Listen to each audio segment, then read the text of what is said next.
Engkau yang layak memberkati kami Tuhan. Terima kasih banyak kami dapat berkenalan, kami dapat menghidupi firman, kami dapat menghitung berkat-berkat kami. Tuhan yang telah memberikannya, Tuhan yang telah melimpahinya. Karena Engkau melihat kami layak untuk itu, maka kami berdoa Tuhan supaya kelayakan ini tetap bertahan. Kami memperjuangkannya dengan penuh semangat, memperjuangkannya dengan penuh kecintaan. Sisanya Tuhan tolong kami. Hari ini kami kembali ada di hadapan-Mu Tuhan untuk beribadah kepada Tuhan, karena inilah perintah Tuhan. Engkau ingin dekat dengan kami, dan cara inilah yang kami gunakan sekarang untuk juga mencari Tuhan dan dekat dengan Tuhan. Maka setiap pujian kami Tuhan terima, Tuhan berkati. Supaya firman Tuhan sebentar pun kami terima dan kami dilengkapi lagi berkat kami. Disertai dengan kuasa, disertai dengan mujizat, disertai dengan jawaban. Dalam firman-Mu lah ada kebutuhan-kebutuhan rohani kami. Di dalam firman-Mu lah ada jawaban. Kami akan menyimak firman-Mu Tuhan. Dalam nama Tuhan Yesus Kristus kami berdoa. Amin. Haleluya. Puji Tuhan. Haleluya. Masih di dalam persiapan orang-orang Israel ini akan menyeberangi Sungai Yordan, saudara ya. Memang cukup lama mereka ada di daerah yang disebut dengan Abel Sitim ini. Ya, kurang lebih kalau mau dihitung-hitung mungkin mereka ada di tempat itu hampir 3 bulan sendiri ya. Karena kita bisa menghitungnya dari hari-hari di mana Musa harus menghadap Allah untuk berdoa lagi. Jadi cukup lama orang Israel dipersiapkan. Sebab seperti yang sudah kita pahami saudara, bahwa orang-orang Israel ini akan menjalani kehidupan yang berbeda sama sekali ya. Dulu mereka di Mesir itu mereka hanya orang asing, mereka hanya diperbudak, mereka bukan tuan rumahnya. Nah sekarang mereka akan menjadi tuan rumah, mereka akan menjadi tuan tanah gitu ya. Sehingga kehidupan mereka ini kalau tidak hati-hati bisa membuat mereka kaget dan mereka sombong. Yang manusia kan begitu saudaranya. Begitu diberi sesuatu yang besar, itu yang ikut besar kepalanya. Ya, jadi gede kepala. Dan karena itulah perlu diajari pelan-pelan umat Tuhan ini. Dan sekarang Musa mengajari mereka supaya mereka taat dan bersyukur. Dua kata yang kelihatan berbeda tetapi saling berhubungan. Sebab dengan taat itulah seseorang mencoba, berusaha, memperjuangkan imannya dari detik ke detik. Itu kata taat. Mengusir musuh-musuh yang paling berbahaya di dalam diri kita sendiri. Tahu musuh yang paling berbahaya apa? Kemalasan, keengganan, kebosanan. Nah itu dia. Ya. Makanya kenapa manusia perlu healing, gitu ya. Seringkali bilang gitu, healing. Tapi kelamaan healing hilang. Kenapa? Saking enaknya healing. Jadi hati-hati dengan healing lama-lama hilang. Kalau healing memang untuk refreshing 1 hari 2 hari oke lah. Tapi kalau udah keasikan refreshing lupa Tuhan, nah ini yang repot. Nah itu sebabnya perlulah konsistensi atau ketaatan seseorang memperjuangkan imannya untuk melawan musuh-musuh yang paling berat. Bukan orang-orang di sekitar kita musuh-musuh kita, bukan orang-orang yang gak seiman, bukan juga mungkin ada orang yang seiman tetapi sedang bermusuhan dengan kita. Itu pun bukan musuh kita sebenarnya ya. Tapi musuh kita adalah musuh-musuh dari dalam, yang tersimpan di dalam hati kita sendiri, yang susah diusir. Itu tadi yang saya katakan, malas, enggan, bosan. Nah itu sebabnya di dalam upaya untuk memperjuangkan iman, maka orang Israel pun diajar untuk bersyukur. Dan kata syukur di sini ternyata tidak sesederhana yang kita pahami dengan kata memberikan ucapan terima kasih. Karena syukur dengan terima kasih tidak sama. Gitu. Kalau terima kasih itu kan hanya membalas perbuatan baik orang. Itu terima kasih. Tapi kalau syukur itu lebih panjang. Syukur itu bahkan lebih totalitas dia sifatnya.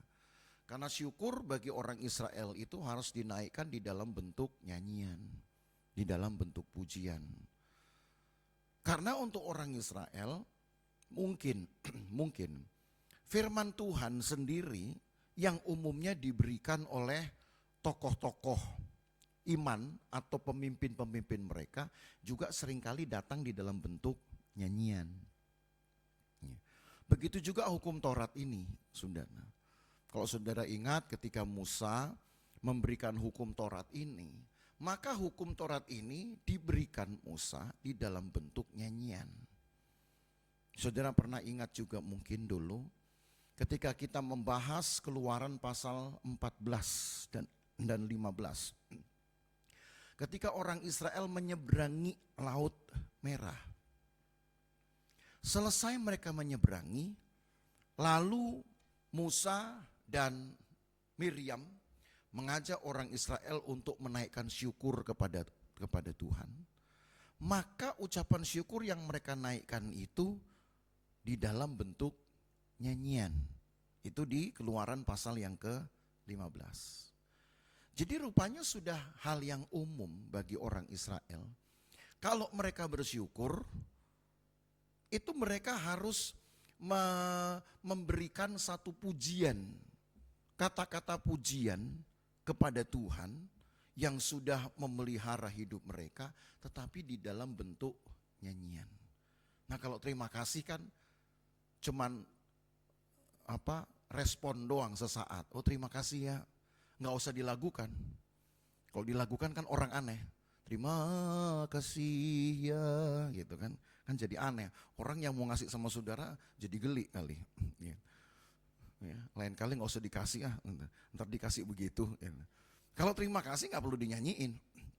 Tapi kalau ucapan syukur, bersyukur, itu memang ada satu pujian, kalimat-kalimat pujian yang nggak asal ucap dengan nada datar, tapi memang harus dinyanyikan.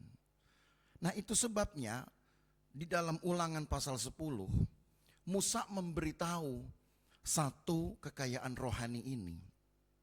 Walau awalnya yang Musa kasih tahu pertama, kalau kita lihat Ulangan 10, itu tentang firman Tuhan yang mereka dapati langsung dari Allah sendiri.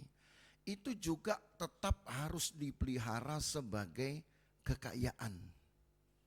Pada kita umat Tuhan ada kekayaan Tuhan yang Tuhan kasih. Pertama yaitu adalah firman Tuhan ini. Itu sebabnya di dalam ayat 1, kita baca dulu ya, ayat 1 sampai ayat 5, Ulangan 10. Ayat 1 sampai ayat 5. Pada waktu itu berfirmanlah Tuhan kepadaku, pahatlah 2 loh batu yang serupa dengan yang mula-mula. Naiklah kepadaku ke atas gunung dan buatlah sebuah tabut dari kayu. Maka aku akan menuliskan pada loh itu firman-firman yang ada pada loh yang mula-mula yang telah kau pecahkan itu. Kemudian letakkanlah kedua loh itu ke dalam tabut itu. Ini peristiwa di Sinai 38 tahun yang lalu. Sekarang menjelang masuknya orang Israel ke Kanaan, Tuhan rupanya suruh Musa untuk menuliskan kembali. Ini masih di Sinai, saudara. Pertanyaannya kenapa ditulis kembali? Nah ada ceritanya. Mungkin saudara ingat ceritanya itu. Ya. Ceritanya itu karena mereka orang Israel mendadak, ya enggak mendadak juga sih ya. Karena 40 hari ditinggal oleh Musa naik ke atas puncak Sinai. Mereka pikir nggak ada yang bisa menggembalakan mereka lagi. Mereka berlaku liarlah umat Tuhan ini. Ditinggal pemimpin liar umat Tuhan. Boleh apa tidak sebetulnya? Memang ada pemimpin, betul. Tapi pemimpin di atas segalanya adalah Tuhan. Pemimpin manusia itu kan cuman mengarahkan, memberi contoh, membantu. Supaya umat Tuhan yang dipimpin dapat menemukan Tuhan. Seharusnya yang menjadi pimpinan sejati dari setiap kita itu hanyalah Tuhan. Itu makanya diberikanlah firman-firman. Karena kan pernah saya katakan, Tuhan tidak mungkin menunjukkan wajahnya kepada saudara. Sebab Alkitab berkata, kekudusan tidak dapat dipandang oleh tubuh yang berdosa. Nanti mati. Jadi karena Allah tahu memang tidak ada yang bisa melihat kemuliaan Allah, maka Allah tidak memaksakan dirinya untuk tunjuk muka. Tapi karena dia ingin dirinya dikenal, maka Tuhan menggantikannya itu dengan firman-firman. Maka ketika saudara baca firman ini, saudara jangan hanya memahami ini sebagai pesan dari Tuhan, sebagai tulisan dari Tuhan, atau produknya Tuhan. Firman ini bahkan ditulis di dalam bahasa Ibrani itu sebagai Allah sendiri. Gitu. Maka firman-firman ini ditinggalkan oleh orang Israel. Tapi karena Musa lagi marah, waktu itu marah betul dia. Sebab rupanya orang Israel ini berlaku liar. Sampai melupakan Tuhan, bahkan membuat Tuhan yang baru, Tuhan dari sapi. Rupanya manusia itu selalu butuh pengamatan mata. Baru bisa yakin ada yang betul-betul bisa disembah. Gitu. Makanya hati-hati dengan perkamen-perkamen, perabot-perabot. Sudah.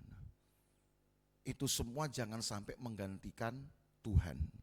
Karena manusia ini selalu pengennya ada yang bisa dipandang, ada yang bisa dipegang, yang membuat dia yakin bahwa memang Tuhan itu ada. Nah sementara kan di dalam konsep Alkitab kita sudah belajar berulang kali. Allah sudah memberitahu kepada tokoh-tokoh iman, pimpinan-pimpinan mereka. Aku tidak akan menunjukkan wajahku, karena nanti mereka akan mati. Tapi supaya aku tetap ada dengan mereka, supaya aku masih dapat sekiranya merangkul mereka dan mereka merasakan jamahanku, maka datanglah firman-firman. Jadi ingat saudara, Alkitab ini bukan pesan dari Tuhan. Alkitab ini adalah Tuhan sendiri di dalam bentuk tulisan-tulisan. Itu sebabnya dulu sekali ketika saya pernah belajar ya, tentang Islamologi dari seorang hamba Tuhan, dia orang Kristen tapi memang dari kubu seberang tadinya, dari kaum Kedar dan Nebayot. Jadi dia paham betul saudara tentang sastra dari Timur Tengah. Nah dia berkata bahwa kitab suci itu bagi mereka itu disebut dengan kalimatullah. Kalimatullah itu bukan kalimatnya Allah, bukan. Tetapi maksudnya kalimatullah itu artinya adalah Allah sendiri. Yang hadir di dalam bentuk kata-kata, kalimat-kalimat. Tapi bukan pesan Allah. Kalau kita bilang Alkitab hanya pesan Allah, maka itu ibarat pesan berantai yang dititipkan dari generasi ke generasi. Sementara Allahnya menghilang, Allahnya sembunyi. Kan udah saya titipin pesannya. Kehadiran Allah tidak terasa, saudara. Tapi karena firman Allah bukan pesan Allah saja, tapi bahkan Allah sendiri. Itu sebabnya dari generasi ke generasi dia akan datang juga menyertai setiap pembacaan firman oleh umatnya. Maka pastikan kalau saudara membaca firman, saudara baca firman seolah saudara sedang berhadapan dengan Tuhan. Itu kan pernah saya katakan berulang kali. Supaya memang terasa beda antara membaca dengan sedang mengucapkan firman. Nah kalau orang Israel kan dianjurkan membaca firman tidak boleh dalam hati toh. Mereka harus memperdengarkan, kan itu rumusnya. Memperdengarkan artinya mereka sendiri harus dengar pembacaan mereka. Makanya metodenya adalah baca sendiri, baca dengan bersuara. Hanya orang Indonesia yang baca dalam hati. Nggak boleh, karena nanti nggak dapat prinsip memperdengarkan. Jadi beda saudara, membaca Alkitab dengan membaca tulisan lain tetap beda. Bedanya karena dengan membaca Alkitab kita sedang memperdengarkan suara Allah. Dan kita sedang mendengar sendiri Allah bicara, walaupun itu pakai mulut kita. Maka mulai sekarang baca Alkitab, mulailah dengan bersuara. Gitu. Maka supaya jangan berisik, pokoknya saudara dengar suara saudara sendiri aja. Gitu. Ya, selama saudara masih bisa dengar suara saudara sendiri, berarti itu cukup. Tapi kalau memang ada yang ingin ikut mendengarkan suara saudara juga, kencengin dikit. Gitu. Kalau makin banyak orang yang pengen dengar suara saudara, kayak saya kan, harus didengar banyak orang, makin dikencengin. Yang penting diperdengarkan. Jadi kembali ke dalam prinsip tentang firman ini, yang adalah Allah sendiri, maka Allah dengan keinginannya untuk ada di antara umatnya, di dalam bentuk tulisan-tulisan diwujudkan di sini. Maka sekarang ayat 3 kita baca. Masih di Ulangan 10 ayat 3. Maka aku membuat sebuah tabut dari kayu penaga dan memahat 2 loh batu yang serupa dengan yang mula-mula. Kemudian aku mendaki gunung dengan kedua loh itu di tanganku. Dan pada loh itu ia menuliskan sama dengan tulisan yang mula-mula ke-10 firman yang telah diucapkan Tuhan kepadamu di atas gunung dari tengah-tengah api pada hari kamu berkumpul.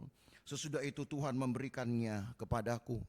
Lalu aku turun kembali dari atas gunung dan aku meletakkan loh-loh itu ke dalam tabut yang telah kubuat. Dan disitulah tempatnya seperti yang diperintahkan Tuhan kepadaku. Namanya loh batu kan gede saudara, kalau mau dibawa-bawa setengah mati.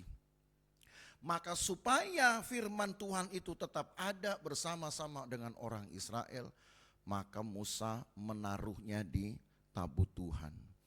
Di dalam tabut Tuhan itu ada 2 loh hukum.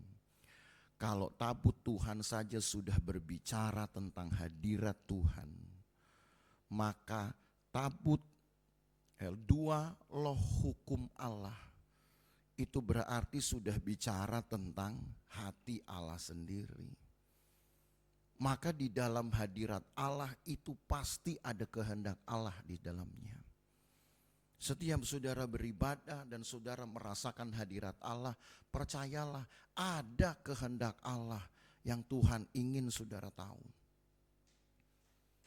Nah, kalau umat Tuhan sendiri sudah jarang-jarang baca Alkitab, umat Tuhan sendiri sudah jarang-jarang untuk berdoa dan baca Alkitab, maka Tuhan datang pun saudara nggak peka. Paham? Tuhan datang pun kita nggak peka. Kalau orang datang mengunjungi rumah saudara, saudara pasti akan tahu karena pastikan dia akan manggil atau ngetuk pintu. Kalau Tuhan datang ke rumah saudara, apakah dia lakukan prosedur itu? Dia datang untuk mengetuk pintu hati saudara. Nah, masalahnya berapa seringnya kita punya kepekaan untuk mendengar pintu hati kita disentuh oleh Tuhan. Kan itu permasalahannya. Makanya saya katakan kadang kita sendiri yang gak tahu kapan Tuhan itu sebenarnya hadir. Kita yang harus membangun kepekaan itu Bapak Ibu Saudara. Kita yang harus membangun tanda-tandanya juga. Caranya apa?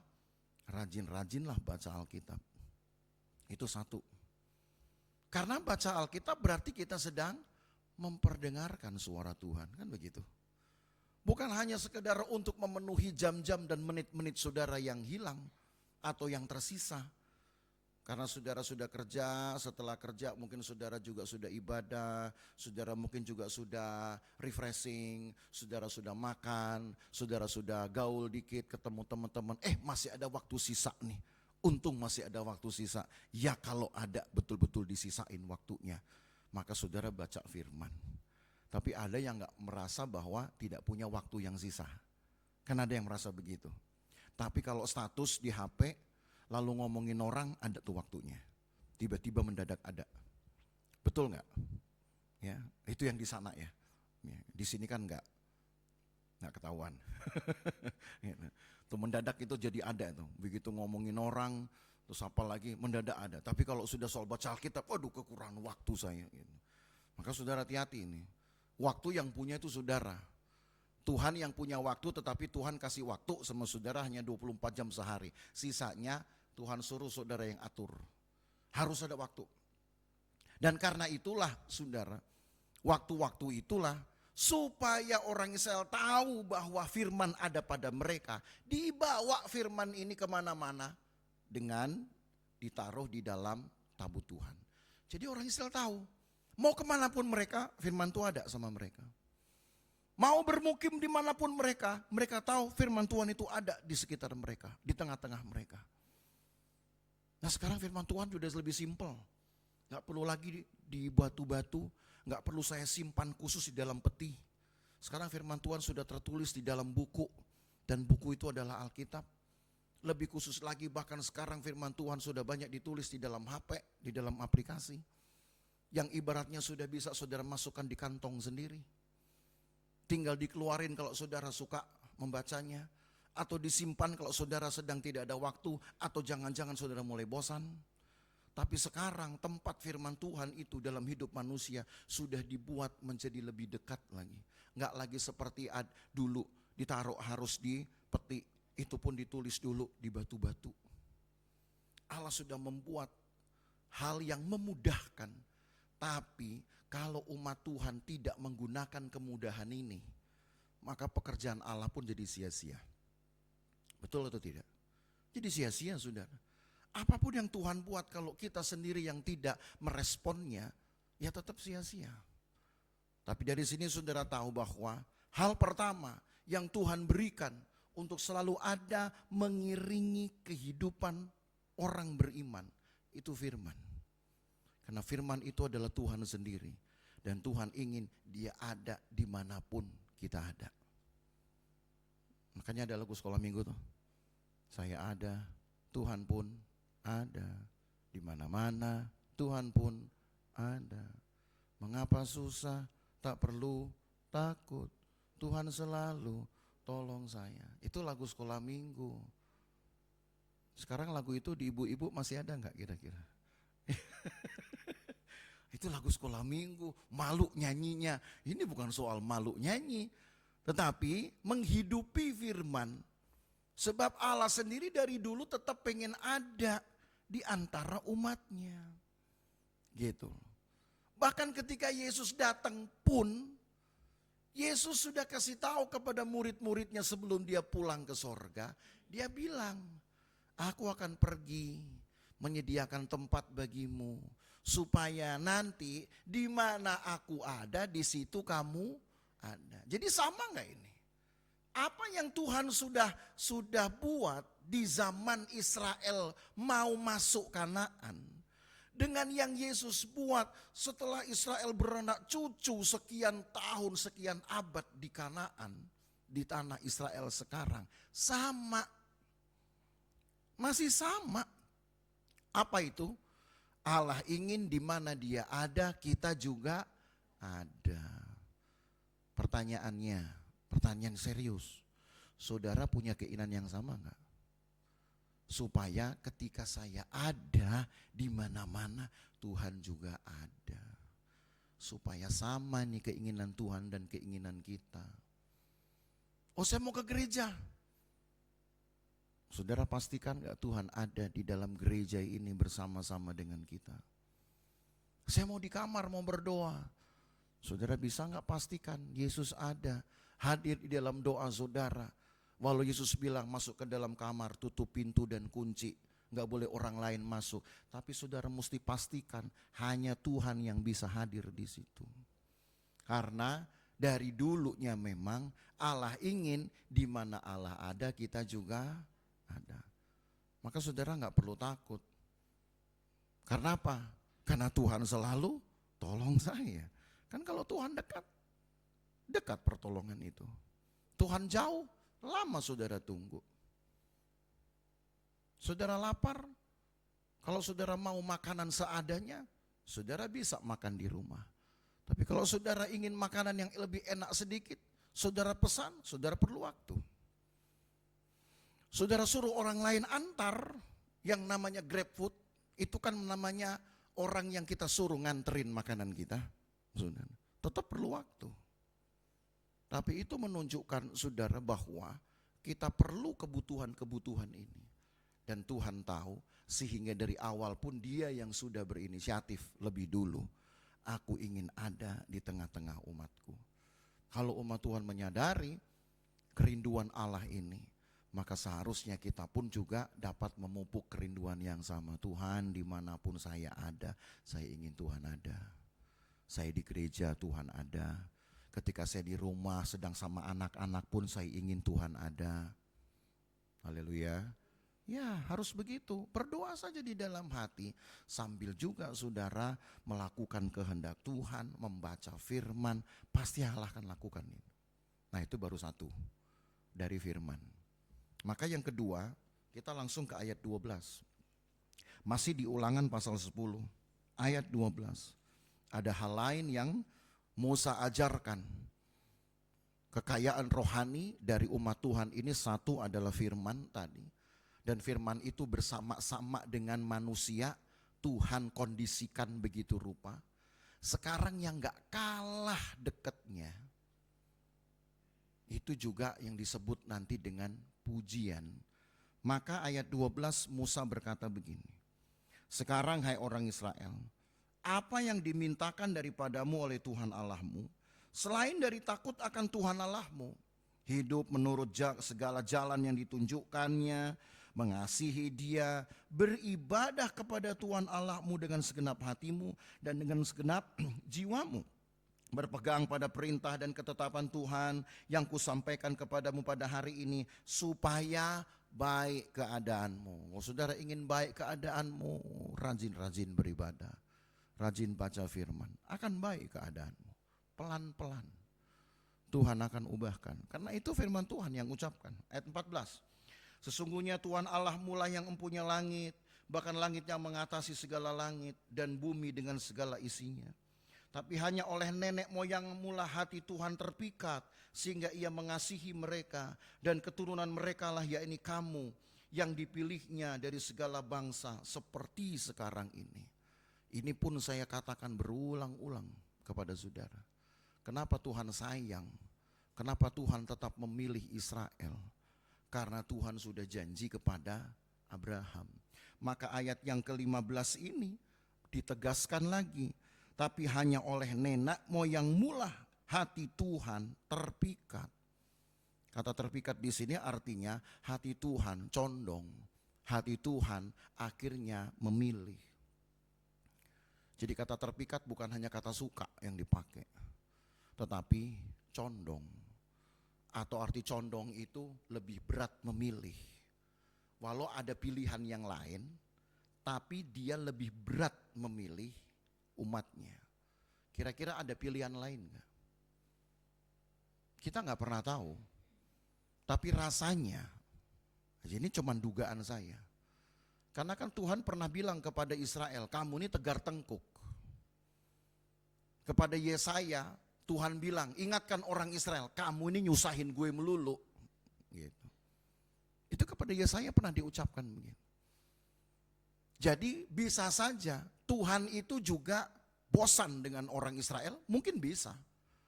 Tuhan itu jijik, mungkin. Kan ada juga firman Tuhan berkata bahwa Allah membenci dosa, Allah jijik melihat dosa.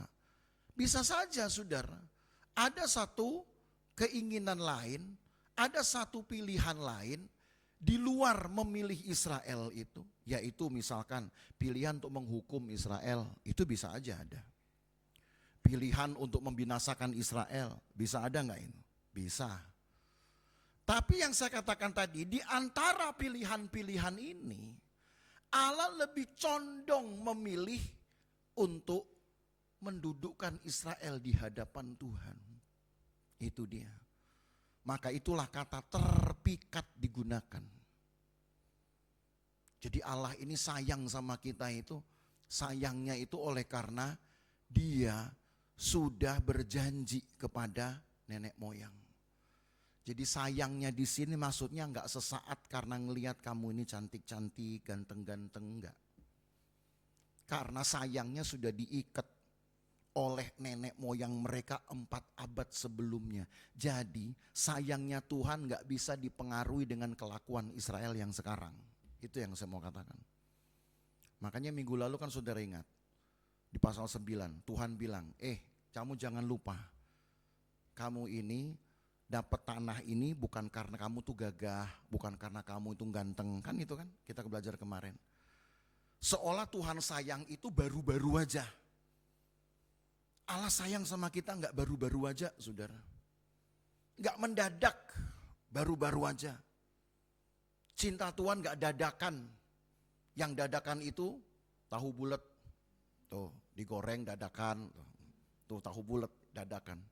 Cinta Tuhan enggak dadakan. Sebelum saudara lahir, Allah sudah mencintai kita loh. Sebelum Israel ada, Allah sudah mencintai keturunan Abraham. Kan begitu. Jadi apapun kelakuan bangsa ini gak akan mempengaruhi cinta Tuhan. Makanya seburuk-buruknya kelakuan Israel, semarah-marahnya Tuhan dengan orang Israel, Tuhan gak pernah membuang Israel. Tuhan gak pernah mengubah apa-apa, mengubah kehendaknya. Bahkan masih menyebutnya sebagai anak lagi. Kadang memang heran kita. Status sebagai anak itu gak pernah dicopot dari Israel. Engkau tetap anakku, engkau tetap anakku yang sulung, engkau tetap anakku yang kukasihi. Semarah apapun Tuhan kepada umat Tuhan, gak ada ayat Alkitab Tuhan kemudian mencoret nama Israel dari kasih karunia-Nya. Gak ada. Sama saudara. Walau kita bukan Israel, tapi karena Tuhan itu juga adalah Tuhan untuk segala bangsa. Iya toh. Dan apalagi kita telah mempercayai satu-satunya juru selamat yang ditolak oleh mereka. Justru Allah kita sama. Hanya juru selamatnya mereka tolak, kita yang terima. Allah kita sama dengan mereka. Juru selamat kita harusnya sama dengan mereka. Sayangnya mereka menolak juru selamat, kita menerimanya. Betul tidak? Saudara terima Yesus adalah juru selamat. Datang dari Allah yang sama. Allah yang disembah Israel ya Allah yang kita sembah. Karena itu disembah oleh memang nenek moyang mereka. Tapi sayangnya hanya juru selamatnya saja yang membedakan iman kita dengan mereka. Nah karena itulah Bapak Ibu Saudara, apa yang ditinggalkan sebagai kekayaan Israel, saya yakin itu tetap menjadi bagian kita. Karena kita masih menerima juru selamat yang datang dari Allah yang sama, yang juga mereka percaya. Tapi yang mereka tidak percaya adalah sang juru selamatnya sendiri. Jadi kok orang tanya, kok Allahmu sama dengan Allah orang Israel? Oh iya, emang masalah? Nggak masalah dong. Kalau Allahnya orang Israel adalah Allah satu-satunya Allah pencipta, Allah pemberi kehidupan. Dan saya nggak punya alternatif, saya percaya dengan Allah yang orang Israel percaya. No problem. Tapi tetap yang membedakan adalah kita bukan hanya sekedar percaya pada Allah yang sama dengan mereka. Justru hanya kitalah yang percaya pada sang juru selamatnya. Mereka enggak. Tetap ada bedanya kan saudara. Bisa paham kata-kata saya? Walaupun Allah kita sama, tapi mereka tidak terima sang juru selamat. Kita menerima sang juru selamat itu. Dan karena kita menerima sang juru selamat itu saudara, maka kasih Allah kepada bangsa Israel tetap juga akan bertahan sama, punya kualitas sama dengan atau kepada kita. Sama itu. Karena justru kita menangnya 1 poin tadi tuh. Allah mereka sama dengan Allah kita. Tapi juru selamat mereka tolak. Kita yang terima. Nah berarti kan kita menang 1 nih sebenarnya dari mereka. Jadi maka saya percaya apa yang Tuhan buat, apa yang Tuhan firmankan, apa yang Tuhan rencanakan untuk bangsa pilihannya, pasti kita akan dapat. Kenapa? Karena kita menang 1 poin pada juru selamatnya kita terima. Amin saudara. Kita bahkan seharusnya mendapatkan kekayaan lebih besar dari mereka. Kenapa? Karena kita masih menerima juru selamat, mereka tidak. Jadi percayalah ayat 15 ini pun akan menjadi kekayaan kita. Allah mengasihi kita, tidak peduli seperti apa kelakuan kita. Cuman pertanyaan seriusnya, ya masa kita nggak malu sih kalau kita kelakuannya begitu melulu? Paham maksudnya? Sekalipun kasih Allah tidak akan berubah karena kelakuan kita buruk, cuman ya masa kita nggak malu sendiri kalau kelakuan kita nggak kita ubah. Saudara mau mengubah kelakuan saudara, artinya perilakumu di hadapan Tuhan, jangan bikin dosa mulu. Udah tahu dosa ya jangan dibikin. Gitu. Udah tahu memang tidak boleh membenci, ya jangan dibenci. Nah itu maksudnya saya katakan kelakuan tuh yang gitu. Sudah Alkitab berkata, kasihilah musuhmu, ampuni dia. Ya bikin, jangan gak dibikin. Itu yang saya maksud dengan kelakuan. Simpel kan? Masa iya nanti kita bilang Tuhan maafin, memang kelakuan saya udah begini. Toh Tuhan tetap sayang sama saya. Iya, Tuhan sayang. Cuma masa ya gak malu sendiri saudara sama kelakuan kita yang gak dirubah-rubah. Jadi pahamkan sekarang ada tuntutan Allah memang sayang. Perbuatan buruk apapun orang Israel tetap disayang. Cuman ya mereka, kan mereka hanya punya Allah yang sama dengan kita tapi juru selamatnya enggak. Sekarang kita yang bertugas untuk memberi perbedaan dengan mereka. Karena menangnya 1 kita adalah kita percaya juru selamat. Jadi sekarang untuk menang yang kedua saudara, bedakan kita dengan mereka. Kalau mereka tidak bisa dikasih tahu, sudah disuruh tertib tetap tidak tertib, gereja Tuhan harus berbeda. Kasih firman Tuhan, rubah kelakuan. Mau? Ya. Rajin ibadah. Mau?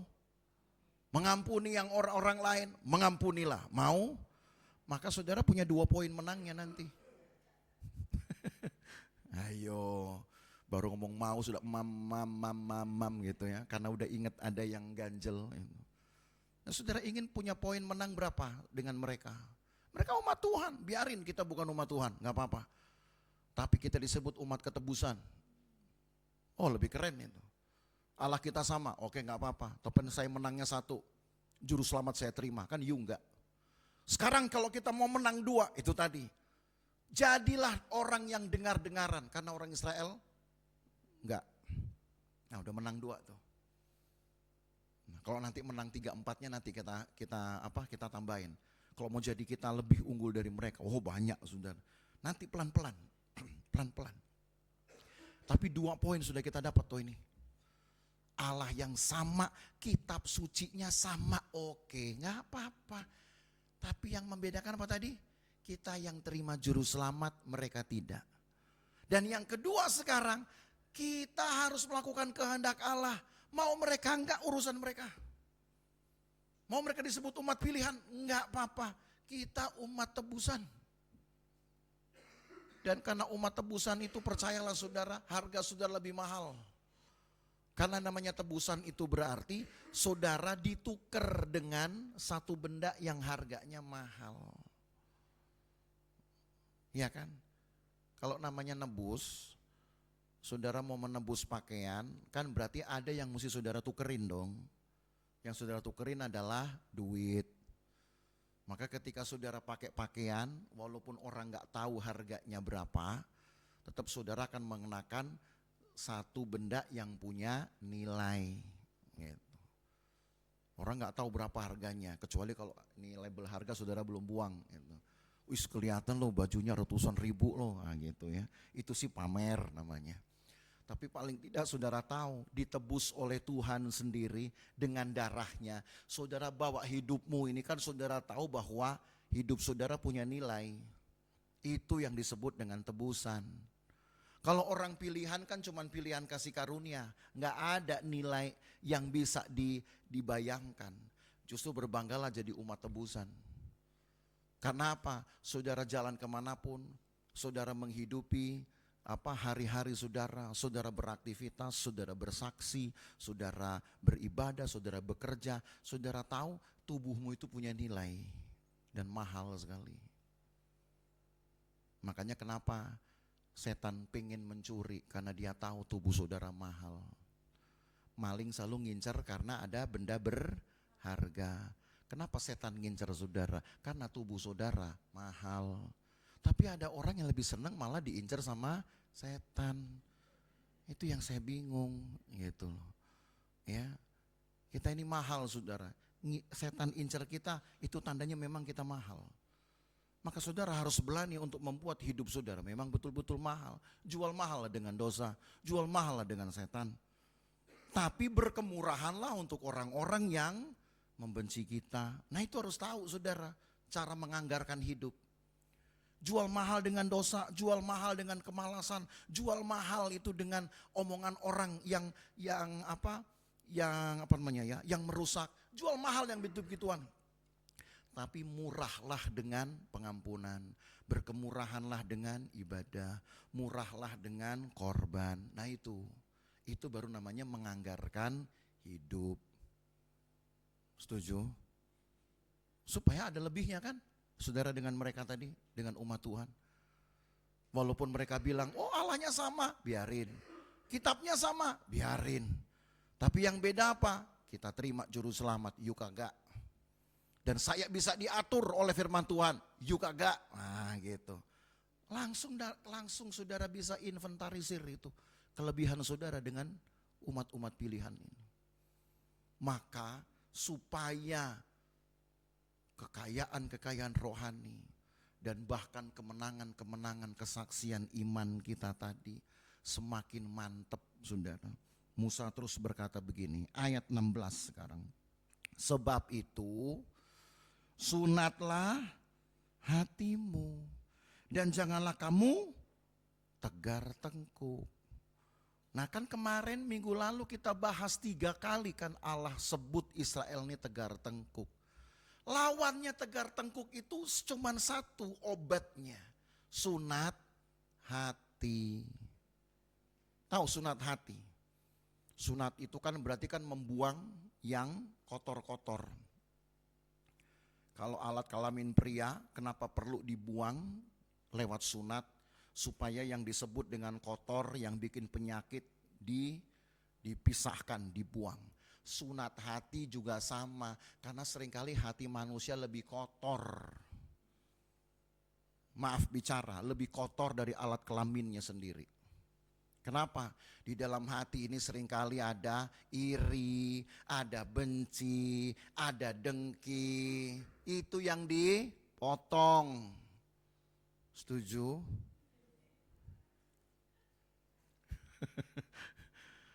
Oh iya. Makanya saya bilang mohon maaf ini. Memang hati manusia kadang lebih kotor dari alat kelaminnya, betul. Makanya Tuhan perintahkan kepada Abraham awalnya memang hanya sunat alat kelamin.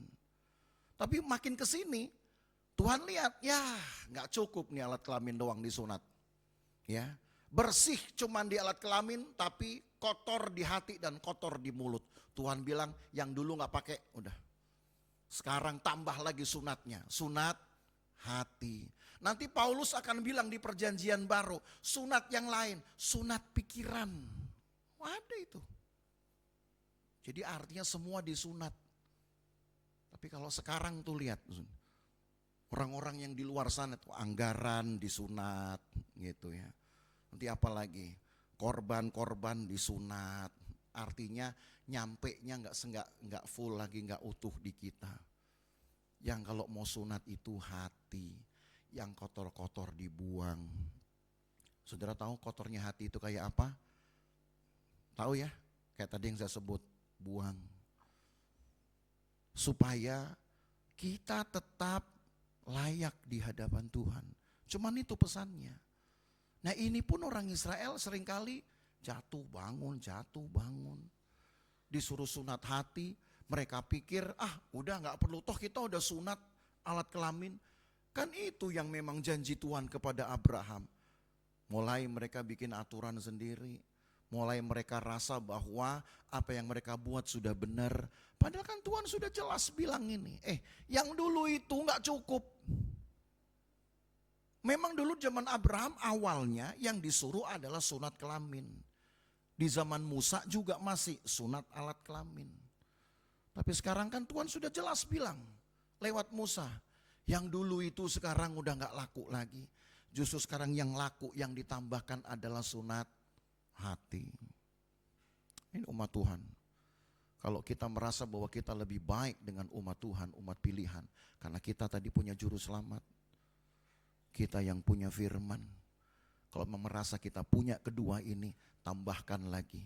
Milikilah juga hati yang bersunat. Maka ayat 17 tambahan. Sebab Tuhan Allahmu Allah segala Allah dan Tuhan segala Tuhan.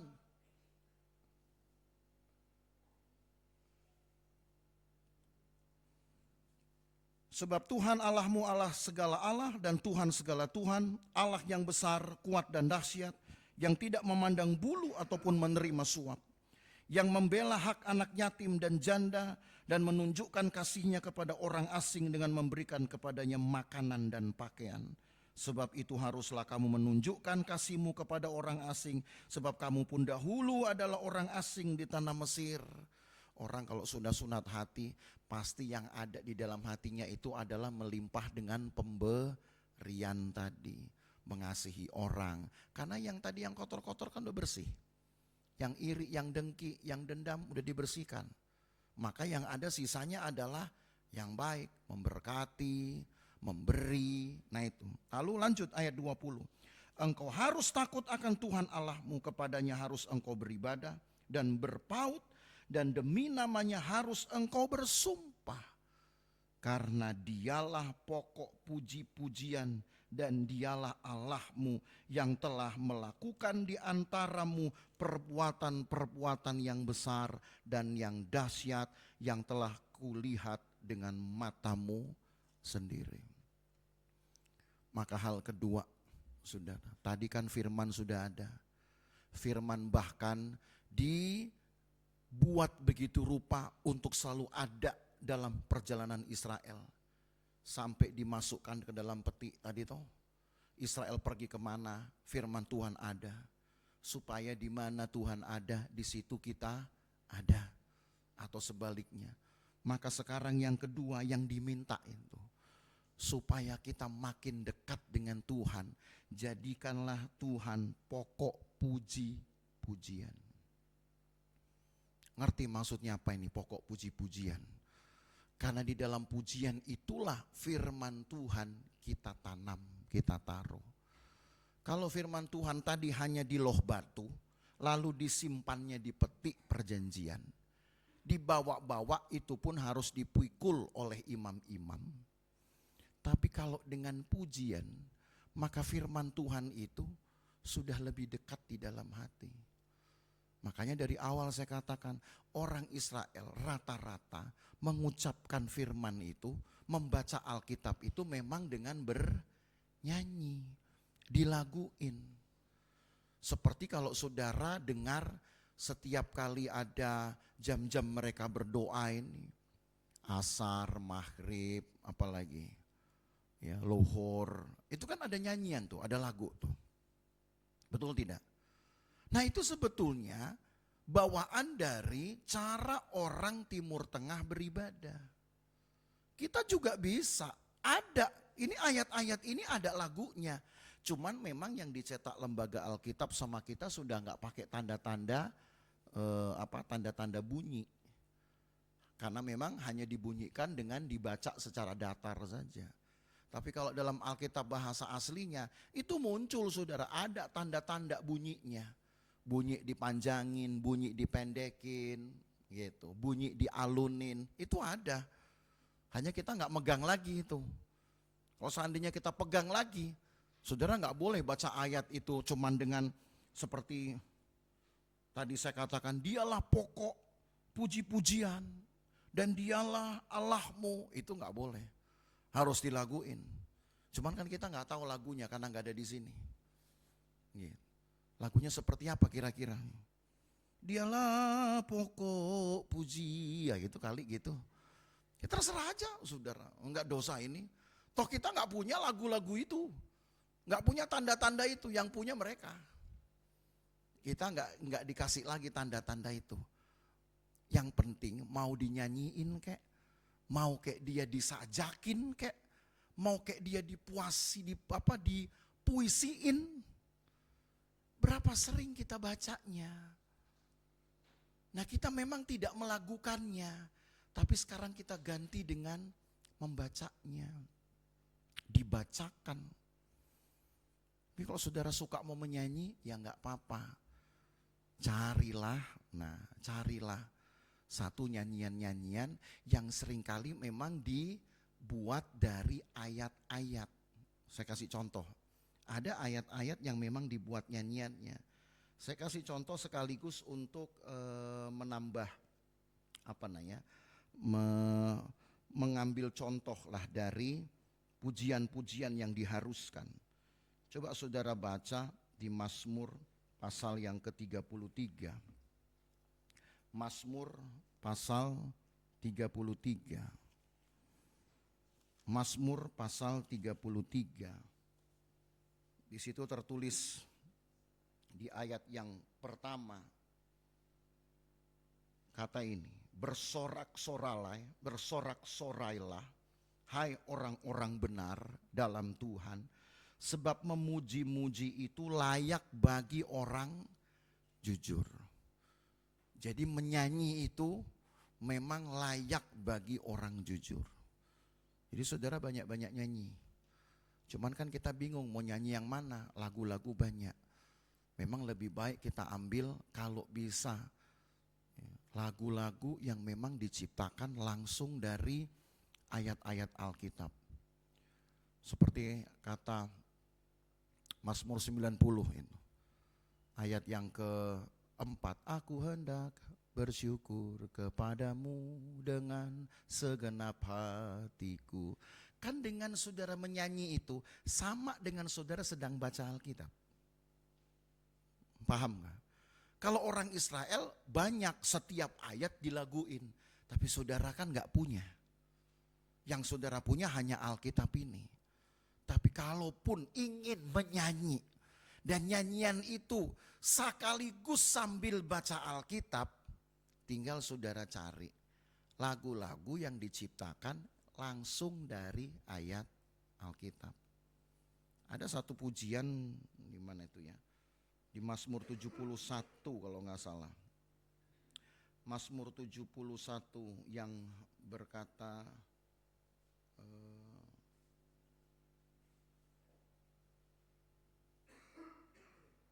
Mazmur 71 ayat yang kelima kalau tidak salah. Iya. Mazmur 71 ayat 5 sampai 8. Coba kita baca ya. Saya baca ini. Sebab engkaulah harapanku ya Tuhan. Kepercayaanku sejak masa muda ya Allah. Kepadamu lah aku bertopang mulai dari kandungan. Engkau telah mengeluarkan aku dari perut ibuku. Engkau yang selalu kupuji-puji. Bagi banyak orang aku seperti tanda ajaib. Karena engkaulah tempat perlindunganku yang kuat. Mulutku penuh dengan puji-pujian kepadamu. Dengan penghormatan kepadamu sepanjang hari. Mulutku penuh dengan puji-pujian kepadamu, dengan penghormatan kepadamu sepanjang hari.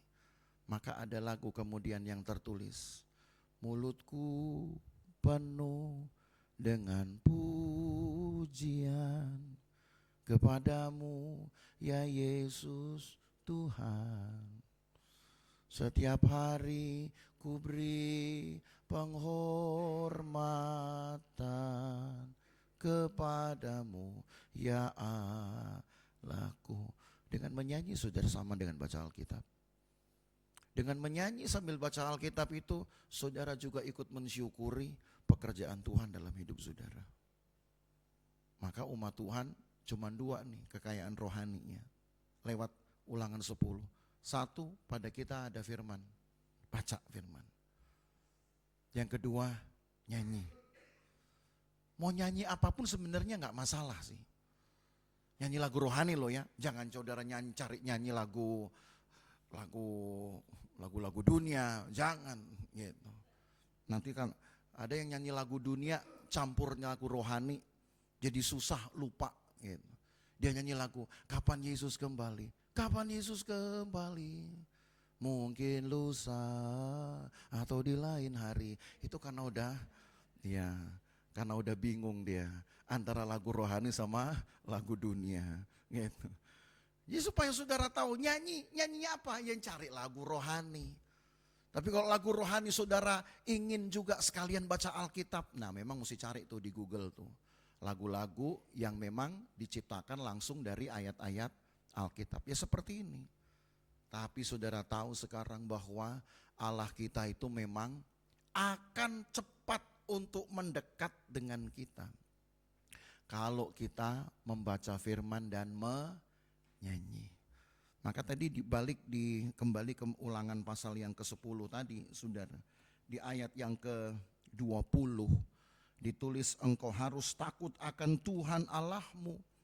Kepadanya harus engkau beribadah dan berpaut, dan demi namanya haruslah engkau bersumpah. Kata sumpah ini memang hanya bertahan sampai di perjanjian lama saja. Nanti kita akan pelajari lebih lanjut tentang sumpah ini. Tapi dua ini dulu saudara, takut akan Tuhan dan beribadah, supaya dalam ibadah itu saudara berpaut. Kata berpaut itu artinya saudara menempel dengan Tuhan. Saudara melekat dengan Tuhan. Kalau terpikat tadi ayat 15, Tuhan mencondongkan hati kepada saudara.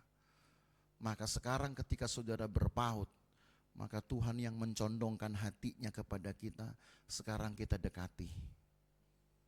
Ibarat seseorang, saudara, suami istri, yang kalau perlu kehangatan seringkali akan memeluk. Seperti itu yang disebut dengan berpaut atau melekat. Hal melekat ini saudara gak akan dapati selain dari membaca firman dan menyanyi.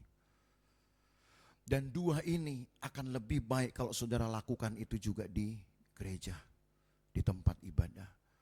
Karena memang Tuhan yang bilang beribadahlah dan berpaut. Saya percaya saudara kalau kita lakukan dengan baik, maka akan jadi betul-betul baik keadaan kita. Karena Ulangan 10 ayat 1 kan berkata itu, akan jadi baik keadaanmu. Jadi jemaat Tuhan, rajin-rajinlah baca Alkitab. Dan rajin-rajinlah menyanyi. Jangan nyanyi yang lain. Jangan baru nyanyi nanti kalau ada orang yang nyindir saudara, baru saudara nyanyi gitu. Ya. Ada yang ngomongin saudara, saudara nyanyi gitu. Nyanyinya ke tetangga-tetangga. Itu bukan nyanyian sukacita. Itu nyanyian malapetaka itu saudara. Ya. Setuju? Tiap di rumah baca Alkitab, nyanyi. Nyanyi lagu apa? Pilih lagu rohani, tinggal Google banyak. Tapi kalau saudara ingin memang lagu-lagu rohani sambil baca Alkitab, yaitu pilih lagu-lagu yang memang diangkat. Itu banyak saudara sebenarnya. Walau memang belum tentu cara nyanyi seperti itu, tapi paling tidak nyanyian-nyanyian itu kan sudah membawa kita juga untuk membaca Alkitab. Gak susah kan baca? Gak susah kan nyanyi? Enggak ya? Saya dulu orangnya gak pintar nyanyi. Tapi sejak SMP, saudara, saya tuh demen sekali teriak-teriak. Di kamar mandi saya teriak, mau mandi. Jadi kalau saya masuk kamar mandi, itu keluar bisa setengah jam lebih. Ternyata mandinya cuma 5 menit, tapi teriak-teriaknya itu bisa bermenit-menit. Satu kali orang tua saya marah, gitu. Ngapain kamu teriak-teriak? Mendingan kamu teriak-teriak di gereja. Saya pikir apa maksudnya teriak-teriak di gereja gitu. Begitu saya masuk di gereja kan jadi nggak enak mau teriak-teriak. Justru ilham teriak-teriak itu kalau di kamar mandi. Gitu, biasa bersiul, gitu, bisa menyanyi. Gitu. Tetapi ketika papi saya itu bilang, ayo teriaklah, gitu. Nyanyilah di situ, di gereja. Maka pelan-pelan baru saya mikir, oh maksudnya pakailah suara ini dengan benar. Bukan untuk diboros-boroskan, dibuang-buang begitu saja. Tapi pakailah itu untuk Tuhan. Makanya lama-lama saya jadi sering nyanyi di gereja, saudara. Walaupun waktu itu gereja saya dengan rumah ya cuma sebelahan. Karena kami tinggalkan di pastori. Ya. Tapi karena itulah, maka jadi bagus suara saya. Orang bilang, ya jadi bagus. Kenapa? Karena suka teriak-teriak. Jadi rumusnya cuma satu, kalau saudara pengen suara bagus, mulai dengan teriak. Tapi teriak di dalam gereja. Ya. Lama-lama saudara nyanyi di dalam gereja, nanti pelan-pelan jadi bagus saudara. Daripada ntar saudara teriakin temenmu yang lagi kemalangan diteriakin, lalu kemudian yang lagi ngerecokin saudara diteriakin, saudara nyanyi ketika ada orang yang ganggu saudara. Nyanyilah sebelum saudara mendapatkan pengalaman apa-apa, justru dengan nyanyi saudara dapatkan pengalaman keintiman dengan Tuhan. Ya, nanti Tuhan akan bekerja sisanya. Gak susah ya baca Alkitab dengan nyanyi. Amin. Lakukan itu, maka Alkitab berkata akan baiklah keadaanmu. Tuhan memberkati kita. Mari kita menyanyi pujian yang tadi ya. Tuhan, Kaulah pengharapanku, itu awalnya. Mari kita bangkit berdiri. Kita percaya kepada Tuhan satu-satunya. Tuhan, Kaulah pengharapanku. Ku percaya hanya kepadamu, Yesus Allah perlindunganku. Engkau yang selalu ku puji. Dari awal lagi, Tuhan Kaulah pengharapanku. Ku percaya hanya kepadamu, Yesus Allah perlindunganku. Engkau yang selalu ku puji. Mulutku penuh dengan pujian kepadamu ya Yesus Tuhan.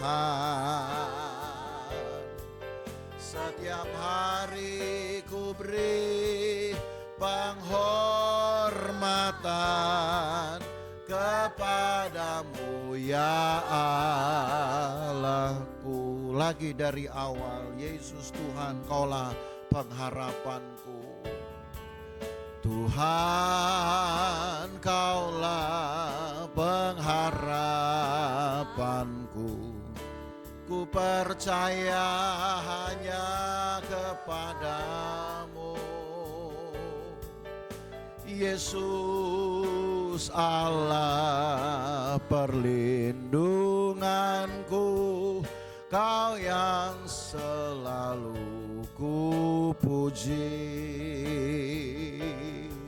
Mulutku penuh dengan pujian kepadamu ya Yesus Tuhan. Sepanjang hari ku beri penghormatan kepadamu ya Allah. Mulutku penuh dengan pujian kepadamu ya Yesus Tuhan. Panjang hari ku beri penghormatan kepadamu ya Allah. Dari lagu inilah kita tahu saudara, setiap hari kita memberi penghormatan kepada Tuhan. Sebab Tuhan sudah mencondongkan hatinya kepada kita. Dia mengasihi kita walau kita sebenarnya tidak layak untuk dikasihi. Tapi Dia mau mengasihi saudara. Itu sebabnya jaga kelakuan kita.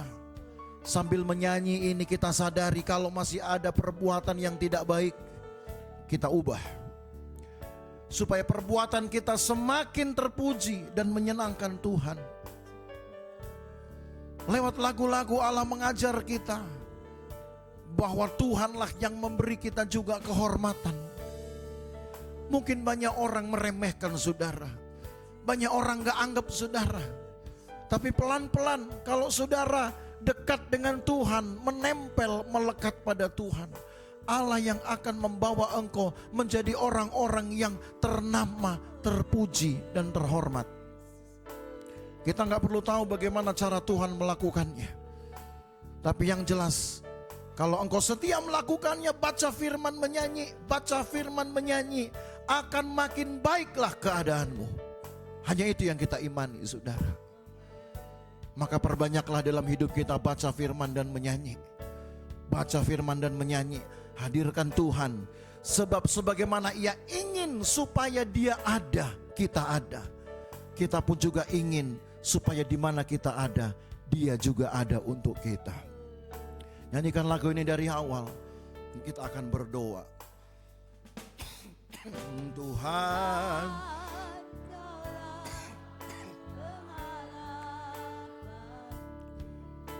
ku percaya hanya kepadamu, Yesus, Kaulah perlindunganku, Kau yang selalu ku puji.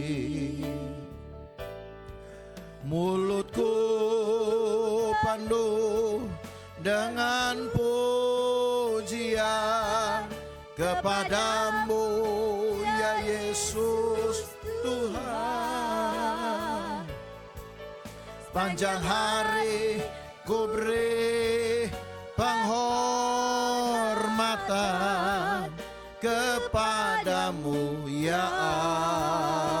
Lagi mulutku penuh dengan pujian, mulutku penuh dengan pujian kepadamu ya Yesus Tuhan. Sepanjang hari ku beri penghormatan kepadamu ya Allahku.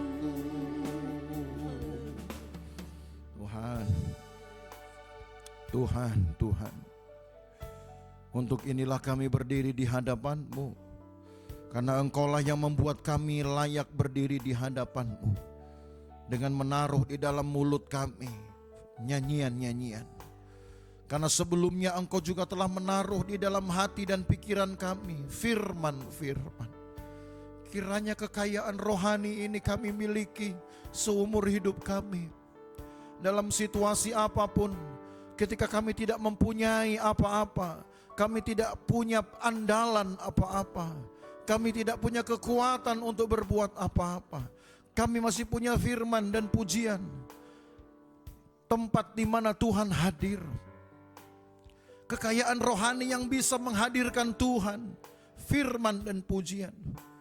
Karena Engkaulah pokok pujian kami. Artinya harus Engkau yang ada di dalam mulut kami. Harus Engkau yang ada di dalam pikiran kami. Harus Engkau yang ada di dalam seluruh hidup kami. Karena Engkaulah pokok pujian. Engkaulah firman. Engkaulah nyanyian itu sendiri. Tuhan tolong umat-Mu supaya hari ke hari mereka tetap lebih dekat kepada Tuhan. Karena Engkau pun punya kerinduan supaya di mana Engkau ada kami ada. Tuhan, kami ingin supaya juga di mana kami ada Tuhan ada. Sehingga keinginan Tuhan pun menjadi sama dengan kerinduan kami. Dan itu tandanya apa yang Engkau punya juga akan menjadi kami punya. Engkau punya kuasa, kami punya kuasa. Engkau punya kasih, kami punya kasih. Kami ingin hidup kami kembali seperti di zaman manusia sebelum jatuh dalam dosa. Kami memiliki kelengkapan kealahan. Engkau punya kuasa, kami juga punya kuasa. Tuhan, tolong umat-Mu supaya perjalanan iman kami ke depan, kami tetap pertahankan dengan penuh semangat. Kami pertahankan dengan konsisten, dengan penuh gairah. Karena kami punya firman dan kami punya pujian. Kekayaan rohani yang membuat Tuhan selalu ada. Dan kalau Tuhan ada, tidak ada yang bisa melawan kami. Kalau Tuhan ada, tidak ada yang bisa mengalahkan kami. Terpuji nama-Mu ya Tuhan. Berkati umat-Mu, sertai umat-Mu, pelihara umat-Mu hari ke hari. Keluar rumah, masuk ke dalam rumah, Tuhan pagari, Tuhan jagai. Jauhkan dari bahaya, celaka dan perbuatan jahat orang lain. Sehat-sehatkan kami ya Tuhan. Kami pulang dengan lelah bekerja, Tuhan berikan kesehatan. Tuhan berikan penghiburan dengan upah-upah, dengan berkat-berkat Tuhan. Dan kami lakukan ini hanya untuk Engkau saja, karena hidup kami pun dari Engkau saja. Maka kami percaya kalau kami lakukan untuk Tuhan, maka Tuhan akan penuhi kebutuhan-kebutuhan kami. Tuhan akan penuhi kebutuhan dari seisi rumah kami, anak-anak kami, Tuhan akan penuhi semuanya. Tuhan tolong supaya Engkau selalu ada dan kami juga tetap ada di hadapan Tuhan. Berkati umat-Mu, berkati pekerjaan mereka, berkati ya Tuhan aktivitas mereka, juga pergaulan mereka, dimanapun mereka berada. Tuhan jagai. Selama kami tetap mempertahankan terang, memperlihatkan terang Tuhan, berkata-kata juga dari firman, berkata-kata yang memberkati, maka Tuhan akan terus kami dilihat dalam hidup kami. Orang akan melihat ada Tuhan dalam hidup kami. Berkat-Mu ada atas umat-Mu ya Tuhan. Sehat-sehatkan kami selalu. Kami pulang sebentar, Tuhan jagai kami di jalan jauh maupun dekat, berkendaraan berjalan kaki, Tuhan tetap sertai.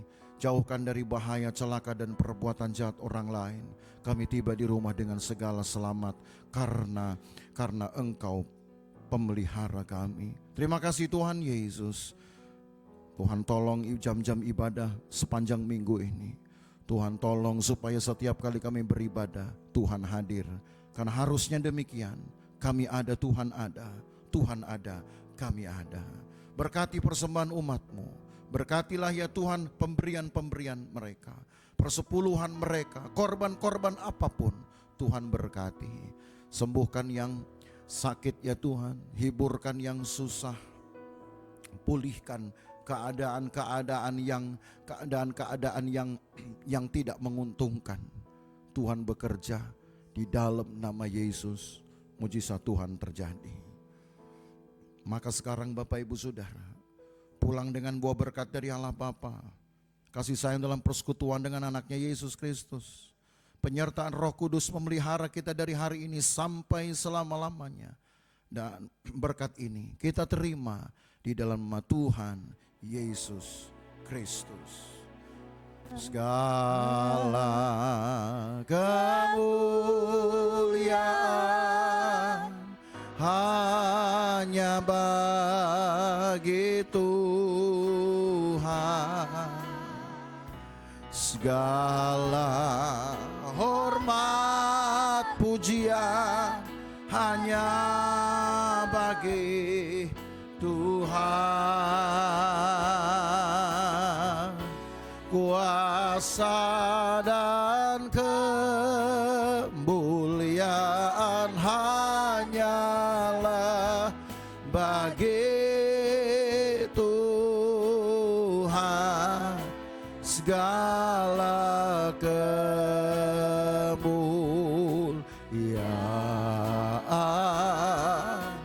keagungan,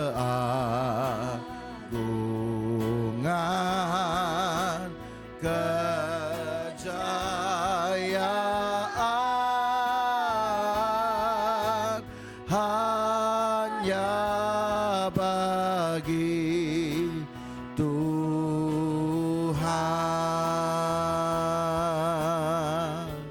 Jemaat Tuhan yang diberkati, bersama kita berkata, amin.